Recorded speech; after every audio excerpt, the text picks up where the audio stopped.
Kepala Badan Gizi Nasional Sudaryono menegur keras seorang pegawai yang diduga bermain ponsel saat rapat koordinasi nasional berlangsung. Sudaryono memerintahkan pegawai tersebut dimutasi ke Papua. Ya, saya kasih penjelasan dia main handphone itu. Tolong dicatat, Korwil Kabupaten Kayong Utara Adi Afrianto. Siap, Pak. Saya minta yang bersangkutan dipindah ke Papua. Kepala Badan Gizi Nasional Sudaryono menegur keras seorang pegawai yang kedapatan bermain ponsel saat rapat koordinasi nasional secara daring berlangsung pada Kamis.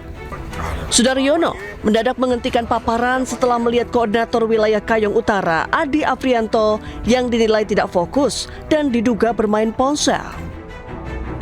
Tak hanya memberikan teguran, dirinya juga langsung memerintahkan agar pegawai tersebut dipindah tugaskan ke Papua. Ini ada Korwil, siapa nih? Korwil Kabupaten Kayong Utara, siapa namanya? Adi Afrianto.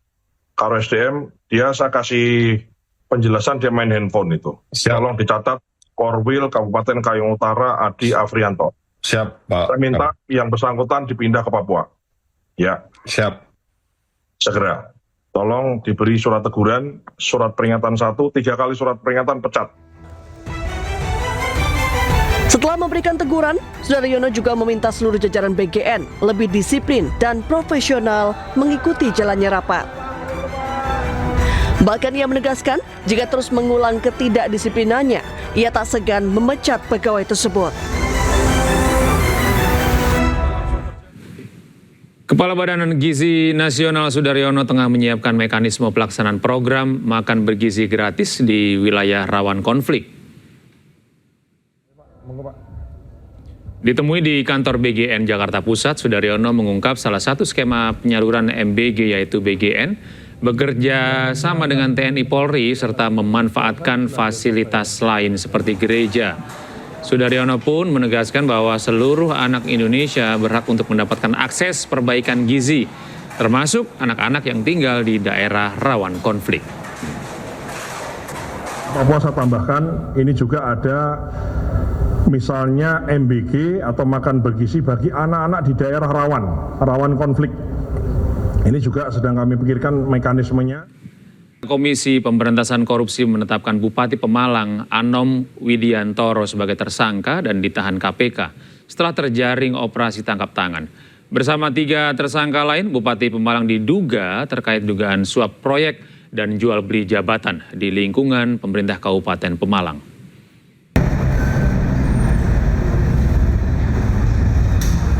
Memakai rompi tahanan, Bupati Anom Widiantoro keluar dari ruang pemeriksaan dengan tangan terborgol pada Kamis pagi.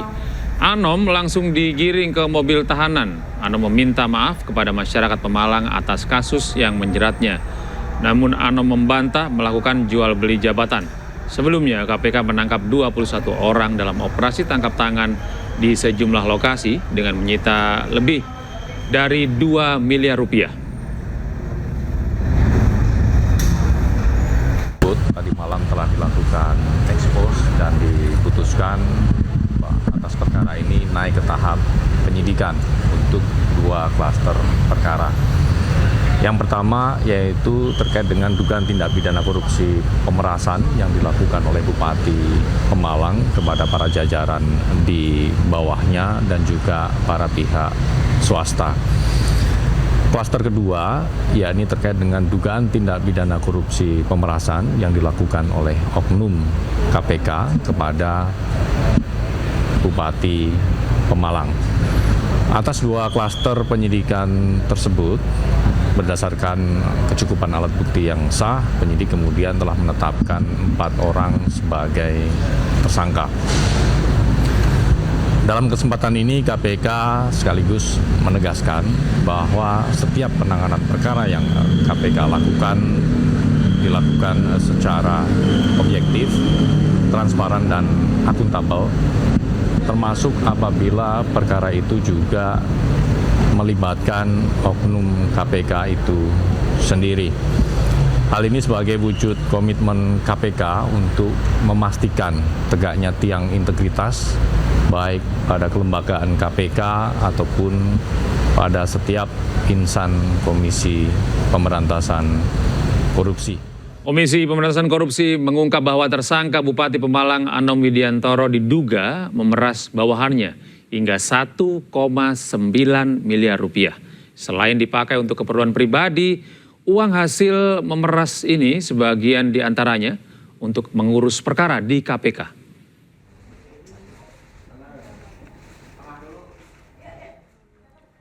Komisi Pemberantasan Korupsi memperlihatkan barang bukti uang tunai hampir 2 miliar rupiah yang disita saat operasi tangkap tangan Bupati Pemalang Anom Widiantoro. Uang ini diduga hasil pemerasan Bupati Pemalang terhadap sejumlah perangkat daerah dan pihak swasta yang dikumpulkan melalui orang kepercayaannya berinisial GHA. KPK menyebut selain untuk keperluan pribadi Bupati, uang ini sebagian untuk mengurus perkara di KPK. Jadi ini koper yang digunakan. Untuk peristiwa tertangkap tangannya sendiri, bahwa jadi pada hari Senin, tanggal 27 Juli 2026 dan hari Selasa tanggal 28 Juli 2026, Saudara GHA atas perintah Saudara Awi melakukan pengumpulan uang hasil memeras beberapa pejabat dan pihak swasta yang berada di lingkungan Pemkab Pemalang, bahwa setelah mengambil uang dari pihak swasta pada hari Selasa tanggal 28 Juli 2026 malam hari, Saudara GHA diamankan oleh tim KPK. Jadi peristiwa tertangkap tangannya di sini di tanggal 28 malam. Kemudian tim KPK juga mengamankan Saudara Awi, ada sebuah hotel di Jakarta. Jadi ada beberapa tim yang di Pemalang dan ada yang di Jakarta. Bahwa satu hari sebelumnya pada Senin tanggal 27 Juli malam, tim KPK juga telah melakukan pemantauan secara intensif di Semarang. Dan di situ diduga terjadi pertemuan antara Saudara Awi, GHA, dan LBS terkait penyerahan uang untuk mengurus perkara. Ya pemirsa, sepanjang 2026 sudah selusin kepala daerah terjaring operasi tangkap tangan KPK. Yang terbaru, Bupati Pemalang Anom Widiantoro bersama 20 orang lainnya terjaring OTT KPK. Dalam situasi kita minta maaf semua. Minta maaf ya.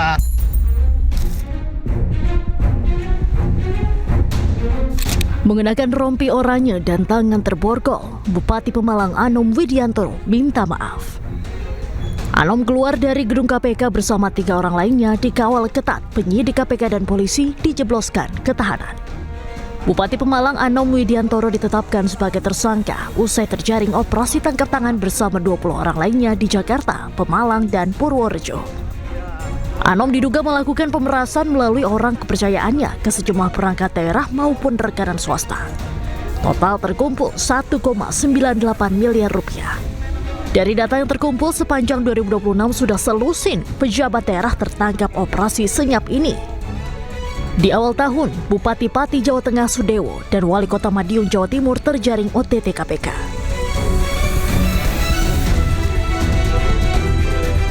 Sementara bulan Maret, 3 pejabat daerah kembali terjaring, yakni Bupati Pekalongan, Bupati Rejang Lebong, dan Bupati Cilacap.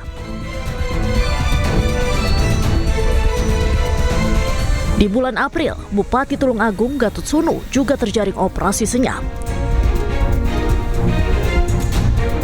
Pada bulan Juni ada Bupati Muara Enim Edison dan Bupati Kuantan Singingi Suhardiman ditangkap KPK. Dan terakhir selama bulan Juli 3 kepala daerah terjaring, yakni Bupati Sukoharjo, Bupati Lombok Barat, serta Bupati Pemalang.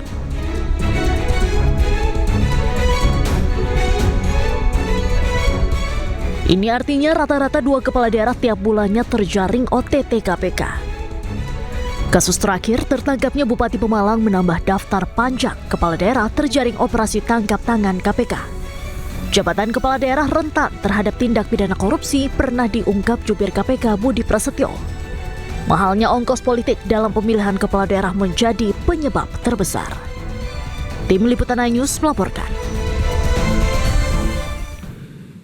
Sementara itu pemirsa, Bupati Kabupaten Goa, Sulawesi Selatan Husnia Talenrang diduga korupsi. Mirisnya, korupsi diduga terkait pengadaan seragam sekolah gratis pada tahun 2025 lalu.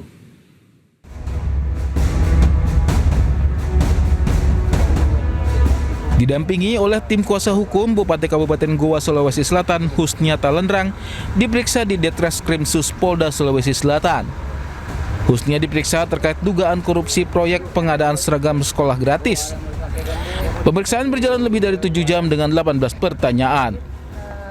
Saya hadir memenuhi panggilan sebagai warga negara yang baik. Tentunya kita harus mengikuti aturan terkait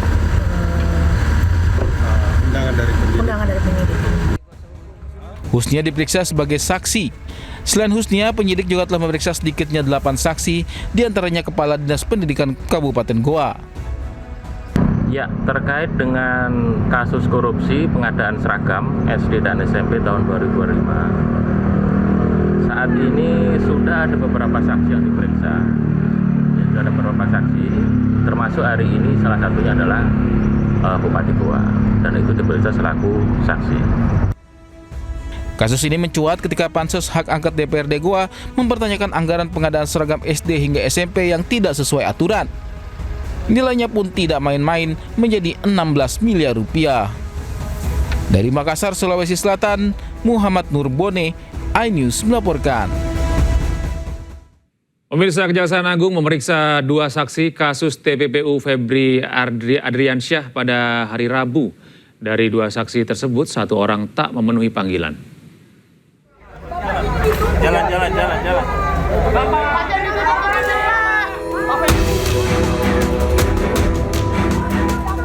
Tim penyidik Kejaksaan Agung atau Tim 9 memanggil 2 saksi untuk diperiksa dalam penyidikan kasus dugaan tindak pidana pencucian uang atau TPPU yang menjerat mantan Jampitsus Febri Adriansyah pada hari Rabu. Namun hanya 1 saksi yang memenuhi panggilan penyidik. Dalam keterangan tertulisnya, Kejaksaan Agung menyebut pemanggilan 2 saksi dilakukan untuk kepentingan penyidikan berdasarkan surat perintah penyidikan kasus dugaan TPPU yang melibatkan Febri Adriansyah.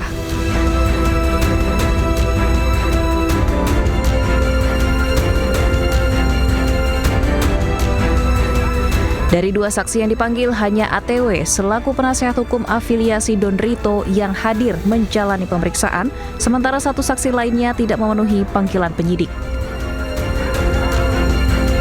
Kapus Penkum Kejagung menambahkan penyidik akan kembali melayangkan surat panggilan kepada saksi yang tidak hadir. Pemeriksaan saksi masih terus dilakukan untuk memperkuat alat bukti dalam perkara tersebut.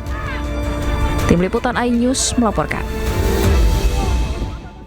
Ya, total 24 orang sudah diperiksa Kejaksaan Agung dalam perkara dugaan kasus TPPU yang menjerat ex-Jampitsus Febri Adriansyah, termasuk diantaranya Tan Kian dan Ferry Hong Kiriwang. Dari ke-24 orang yang diperiksa, 1 diantaranya ditetapkan sebagai tersangka baru. Itu yang lain berapa, Pak? Hari ini ada 10. Nanti daftarnya tak share ke Kapus Pen. 10 itu bersama Tan Kian sama Ferry. Ferry Boboho itu, Pak. Iya. Ferry Hong Kiriwang. Oh iya, Kiriwang. Oh iya. Makasih ya. Makasih Pak Rudi. Ya, makasih Pak Rudi. Berarti pemeriksaan masih ya, Pak? Ya. Pemeriksaannya masih ya? Dari seluruh total saksi yang sudah diperiksa sampai hari ini adalah 24 saksi. Nah, hari ini juga dengan pertimbangan 2 alat bukti, dari tim 9 menetapkan tersangka NH terkait dugaan turut serta tindak pidana pencucian uang yang mulai hari ini akan ditahan di Rutan Kejaksaan Negeri Jakarta Selatan. Sementara itu, Kejaksaan Agung juga buka suara terkait kematian Sutrimo, kepala rumah tangga ex-Jampitsus Febri Adriansyah.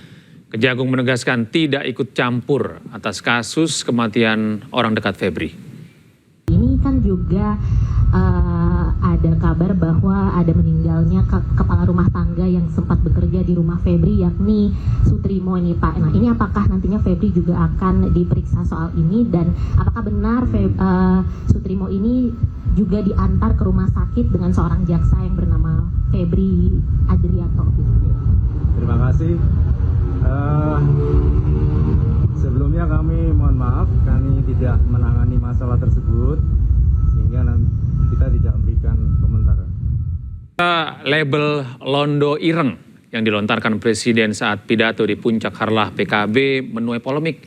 Penasihat khusus Presiden bidang komunikasi Hasan Nasbi membantah narasi yang disebut menyudutkan profesi. Namun, ex-Menko Polhukam Mahfud MD mengatakan, mengibaratkan jurnalis, pengamat, dan LSM sebagai Londo Ireng adalah hal yang sangat menyakitkan. Itu yang dulu kita sebut Londo Ireng. Pernyataan Presiden Prabowo yang menyebut Londo Ireng menuai kritik banyak pihak.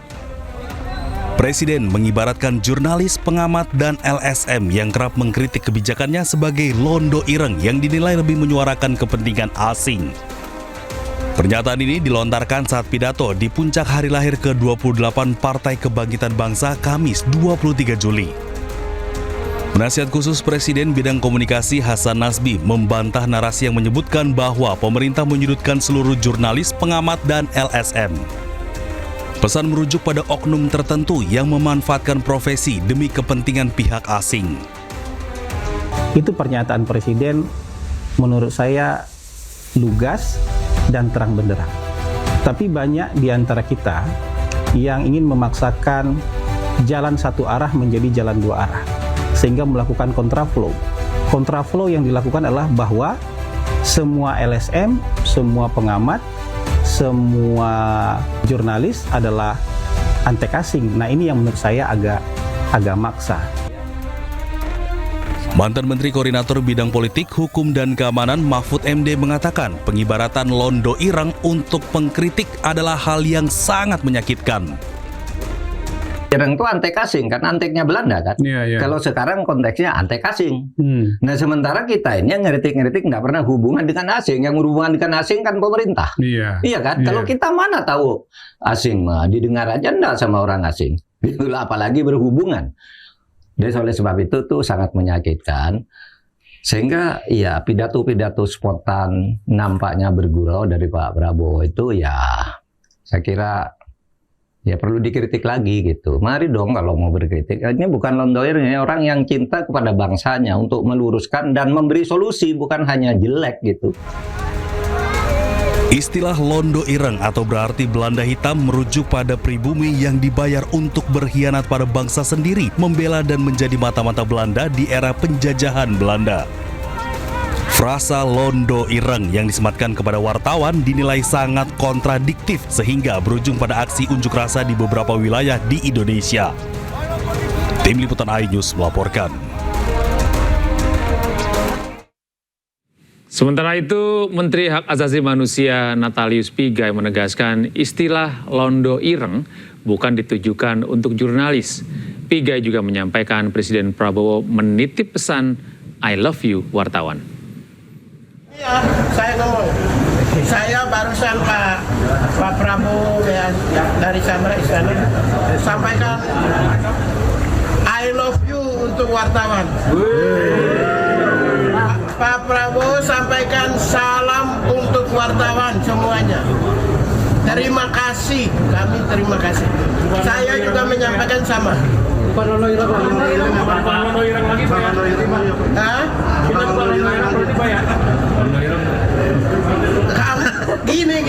Gini, saya kasih tahu Londo Ireng. Londo Ireng itu maksudnya gini, orang yang membantu orang asing untuk mengkhianati. Kita beralih ke informasi berikutnya, pemirsa. Mahkamah Konstitusi mengabulkan sebagian gugatan uji materi terhadap program makan bergizi gratis. Mahkamah Konstitusi memerintahkan anggaran program MBG harus dipisahkan dari anggaran pendidikan.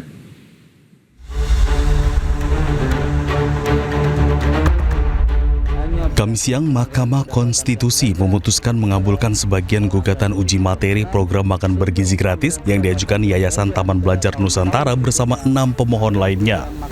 Dalam putusannya, MK memerintahkan anggaran program makan bergizi gratis harus dipisahkan dari anggaran pendidikan paling lambat di APBN 2028. Mahkamah Konstitusi tegaskan makan bergizi gratis bukan bagian dari komponen utama biaya operasional penyelenggaraan pendidikan.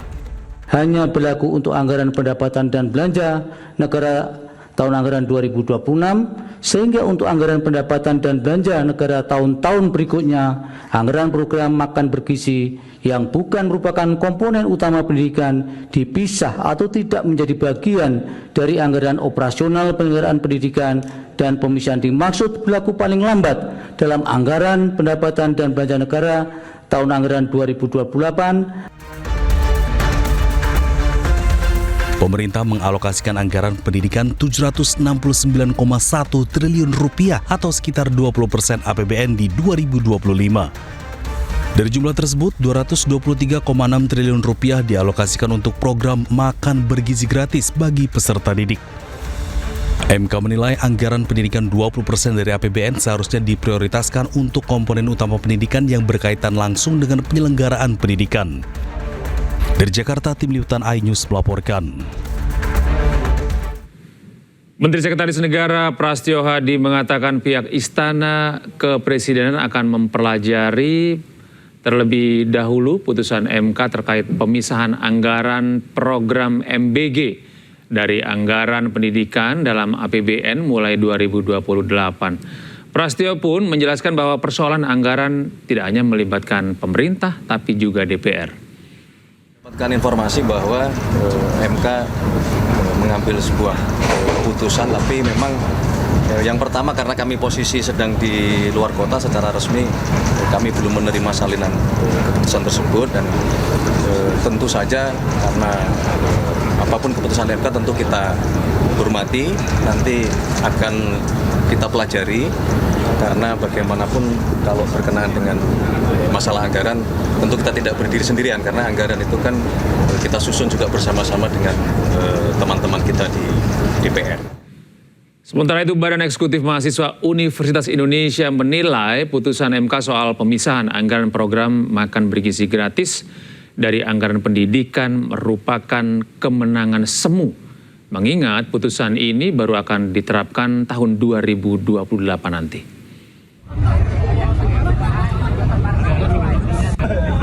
Putusan pemisahan anggaran program makan bergizi gratis dari anggaran pendidikan oleh Mahkamah Konstitusi mendapatkan kritik dari mahasiswa. Menurut mereka, putusan yang baru akan berlaku pada tahun 2028 itu merupakan kemenangan semu. Untuk dua kementerian tersebut, ya siap-siap aja bahwa you guys are next. Jadi mereka meminta pemisahan anggaran program MBG dari anggaran pendidikan segera diberlakukan. Untuk Pak Prabowo Subianto dan Pak Gibran Rakabuming, lihatlah kami yang sedang mengawal putusan ini. Lihatlah para mahasiswa yang telah beberapa hari yang lalu ingin menghentikan program ini. Lihatlah para siswa-siswa yang sedang kesusahan untuk belajar dikarenakan kelasnya itu buruk sekali untuk ditinggali belajar. Lihatlah siswa-siswa yang tidak bisa belajar dikarenakan sekolah mereka runtuh. Lihatlah anak SD yang di NTT yang telah bunuh diri dikarenakan ia tidak bisa menggunakan alat tulis tersebut. Saya rasa semua orang harus tahu ini merupakan kemenangan semu. Sementara itu, Menteri Lingkungan Hidup Jumhur Hidayat menangis saat membela program makan bergizi gratis yang diinisiasi Presiden Prabowo. Jumhur mengakui ada potensi penyimpangan dalam program MBG. Meski demikian, menurutnya MBG merupakan program yang mulia. Penyimpangan dan sebagainya itu kita hajar. Ya, tapi jangan mencerca orang yang lapar dikasih makan, Anda cerca, jangan dong. Nggak boleh. Ya. Sorry, saya kayak gini sangat sensitif karena saya tahu persis.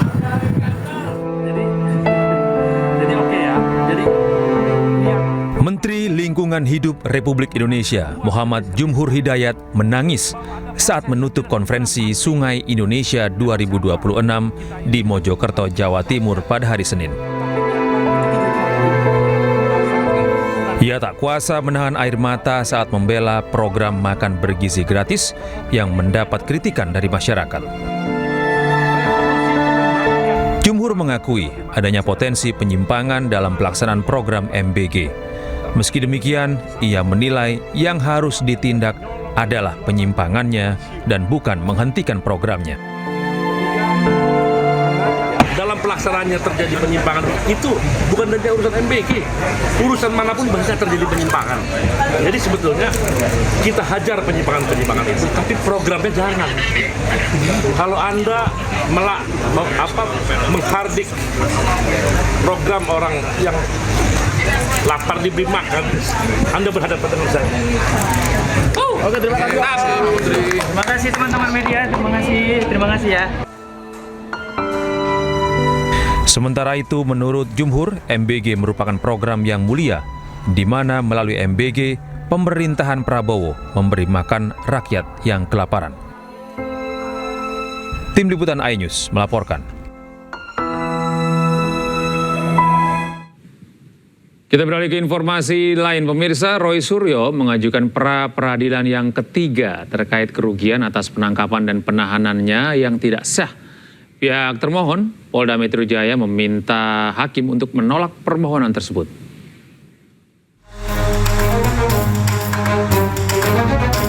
Pra-peradilan ketiga Roy Suryo yang digelar di Pengadilan Negeri Jakarta Selatan kembali digelar Kamis siang dengan agenda pembacaan jawaban termohon.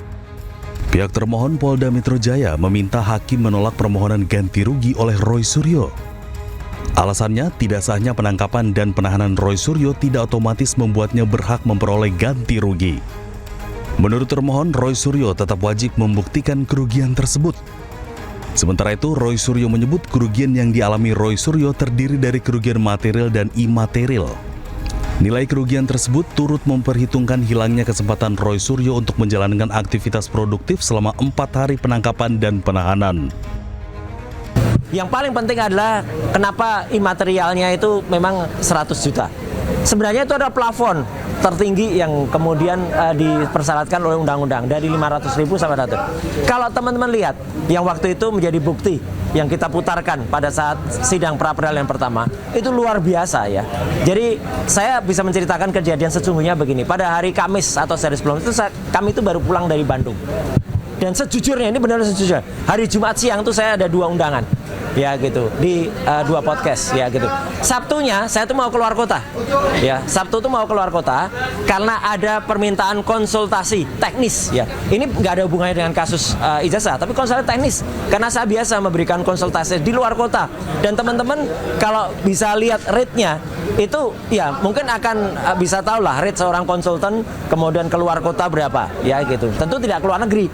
Saya tidak bisa melakukan keluar negeri, itu kerugian bagi saya karena saya masih dicekal. Dan itu saya bocorkan dikit. Soal pencekalan itu, ya mungkin itu akan kami permasalahkan juga. Kemana? Nanti kita tunggu saja tanggal mainnya.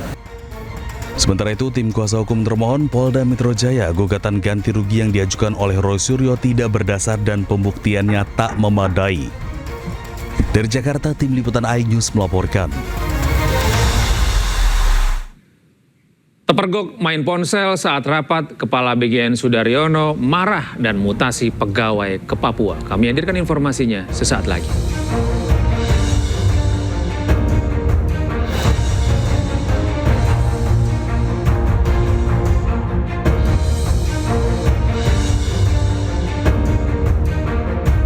Kepala Badan Gizi Nasional Sudaryono menegur keras seorang pegawai yang diduga bermain ponsel saat rapat koordinasi nasional berlangsung.